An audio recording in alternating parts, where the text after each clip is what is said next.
વિદ્યાર્થી મિત્રો, આજે આપણે પુનરાવર્તન 1 શીખીશું.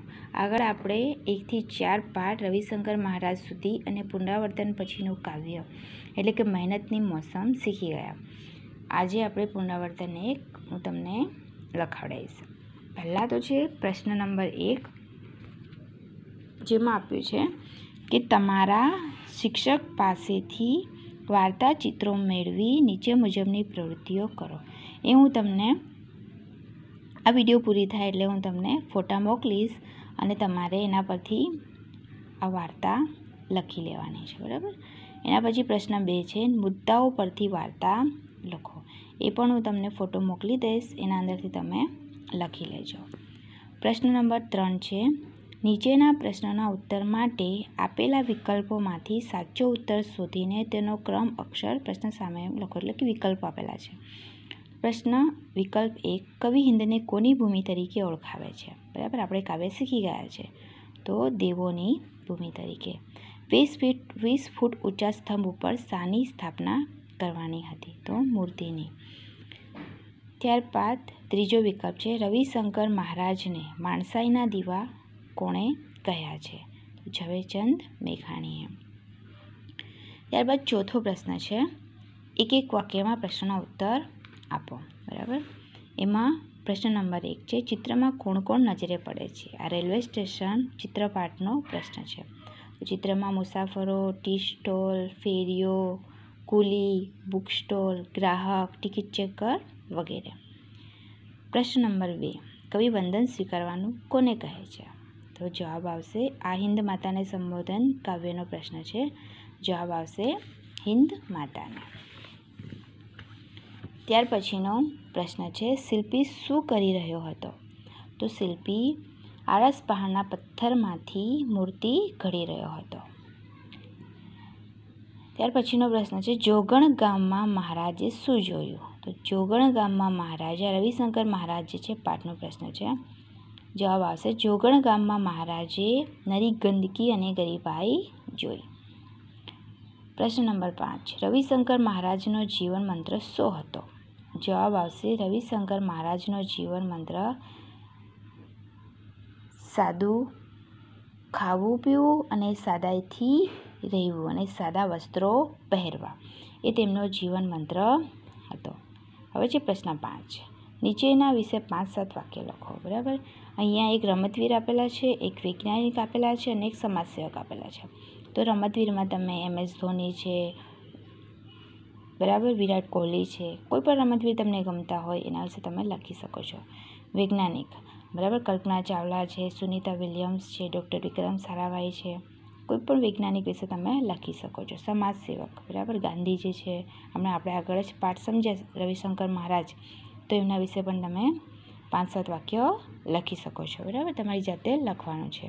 પ્રશ્ન 6, તમારી દિનચર્યા લખો. દિનચર્યા એટલે દિવસથી લઈને રાત્રે ઊંઘો ત્યાં સુધીના તમે જે કાર્ય કરો છો એ બધું જ તમારે લખવાનું છે. બરાબર. પ્રશ્ન નંબર 7, વિચારો કોઈ આપેલી સૂક્તિઓ લખો. અહીંયા એક ઉદાહરણ આપેલું છે, ઉઠો જાગો અને ધ્યેય પ્રાપ્તિ સુધી મંડ્યા રહો. આ ઉક્તિ કોણે આપી છે? સ્વામી વિવેકાનંદ. એવી જ તમારે બીજી લખવાની છે, હું તમને કહી દઉં છું. બરાબર. સુંદર અક્ષર એ હાથનું ઘરેણું છે. એ સૂક્તિ કોણે આપી છે? તો ગાંધીજીએ. બરાબર. એવી તમે તમારી જાતે શોધીને લખી શકો છો. બીજું છે, પુરુષાર્થ વિના પ્રારબ્ધ પાંગળું છે. બરાબર. એ કોણે આપ્યું છે? ચાણક્યએ.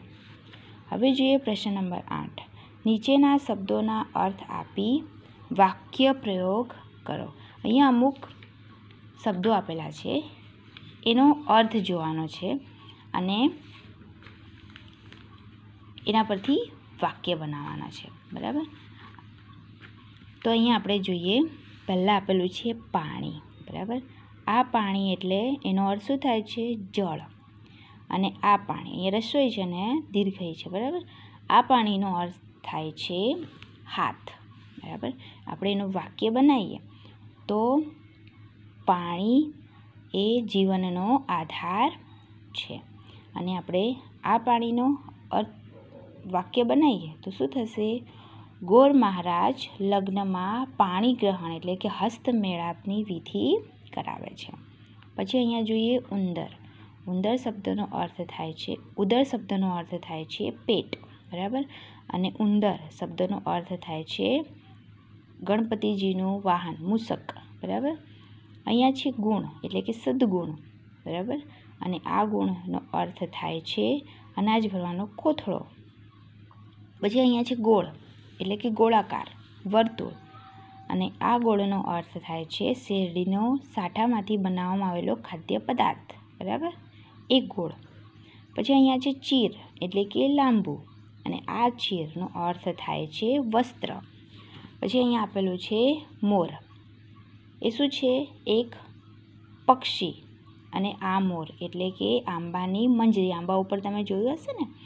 હા, મોર લાગે છે તે, બરાબર. આના વાક્યના પ્રયોગ તમારે જાતે કરવાના છે. અર્થ તો મેં બતાવી દીધા. રોજિંદા વ્યવહારમાં બોલાતા અંગ્રેજી શબ્દોની યાદી બનાવીને તેનો વાક્ય પ્રયોગ કરો, બરાબર. અહીંયા ઉદાહરણ આપેલું છે ટેબલ.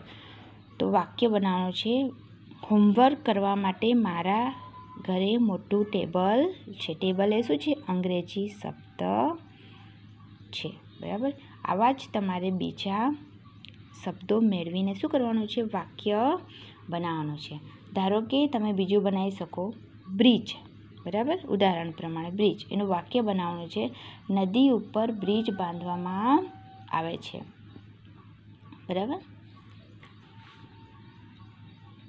નીચે જેવા પ્રશ્ન નંબર 10 નીચે જેવા શબ્દો શોધી તેનો વાક્યમાં પ્રયોગ કરો. કાચો પોચો, બરાબર. આપણે રવિશંકર મહારાજ પાઠ જોયો, બરાબર. એના અંદર આપણે આ શબ્દનો ઉપયોગ થયેલો જોયો હતો. તો આનો વાક્ય બનાવવાનો છે, બરાબર. તો આપણે વાક્ય કઈ રીતે બનાવી શકીએ? રવિશંકર મહારાજ કાચા પોચા માણસ નહોતા. પછી નરમ ગરમ. તો મારા બાજુમાં રહેતા રમણલાલની તબિયત નરમ ગરમ રહે છે.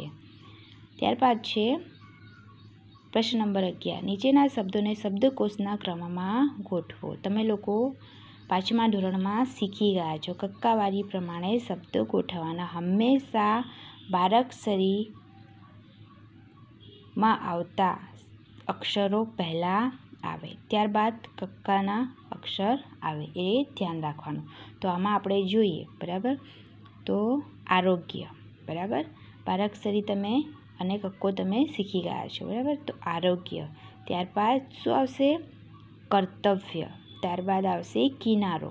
પછી જીવન મંત્ર, દુષ્કાળ, પ્રસંગ, મૂર્તિ, યંત્ર અને મૂલ્યાંકન, બરાબર. આ તમારે તમારી નોટબુકમાં આખું પુનરાવર્તન લખવાનું છે.